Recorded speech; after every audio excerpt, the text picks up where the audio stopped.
आप सबको जय मसीह की।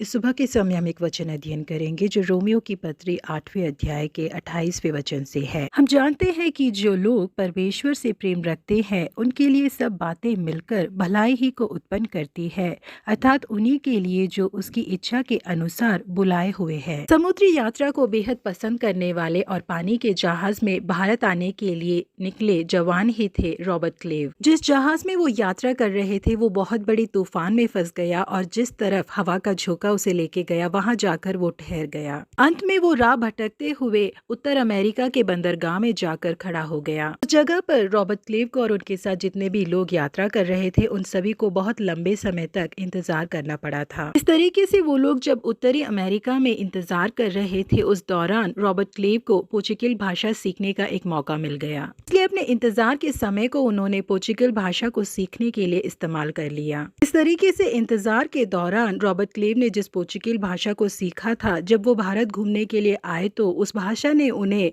भारत के गवर्नर जनरल के पद को हासिल करने के लिए मदद किया। जी हाँ, रॉबर्ट क्लेव को पोर्चुगीज भाषा बोलते हुए सुनने वाले ईस्ट इंडियन कंपनी ने उन्हें भारत के गवर्नर जनरल के पद पर नियुक्त किया। जी हाँ प्रिय परमेश्वर के लोगों, बिल्कुल इसी तरीके से जब हमारे जीवन में हमें बहुत बड़े तूफान का सामना करना पड़ता है या तो बहुत लंबे समय तक इंतजार करना पड़ जाता है, ऐसी परिस्थिति में हमें मायूस नहीं होना चाहिए, क्योंकि परमेश्वर ऐसी परिस्थितियों के बीच में हमारे लिए एक आशीषमय योजनाओं को बनाते ही रहते हैं। इसीलिए हम मायूस हुए बिना परमेश्वर ने हमारे लिए जिन ऊंची योजनाओं को रखा है उसके लिए उन्हें धन्यवाद दें। तब हमारे जीवन में आने वाले हर एक बुराई को हमारे परमेश्वर भलाई में बदल देंगे। यूसुफ के जीवन में अचानक इतने सारे बदलाव आए जिसके बारे में यूसुफ ने कभी सोचा भी नहीं था। शायद यूसुफ के अंदर ये ख्याल आया हो कि मुझे क्यों मिद्यानियों के हाथ में बेच दिया गया, मुझे क्यों मिस्र देश ले जाया गया। यूसुफ को मिस्र देश ले जाना और फारून राजा के अगले पद पर यूसुफ को बिठाना ही परमेश्वर की योजना थी। यही कारण था कि यूसुफ मिस्र देश गए और परमेश्वर के द्वारा ऊंचे पद पर बिठाए गए। जी हाँ प्रिय परमेश्वर के लोगों, परमेश्वर हमारे जीवन में जिन कार्यों को भी आने की अनुमति देते हैं वो केवल हमारे लिए भलाई उत्पन्न करने के लिए ही। इसलिए हमारे जीवन में आने वाले हार को देखकर या तो इंतजार के पल को देखकर हम कभी भी मायूस ना हो, बल्कि इन सब के द्वारा हमारे जीवन में लाने वाले बहुत बड़े महिमा के लिए हमारे परमेश्वर की हम स्तुति करें। प्रभु आप सबों को आशीषित करे। Have a blessed day.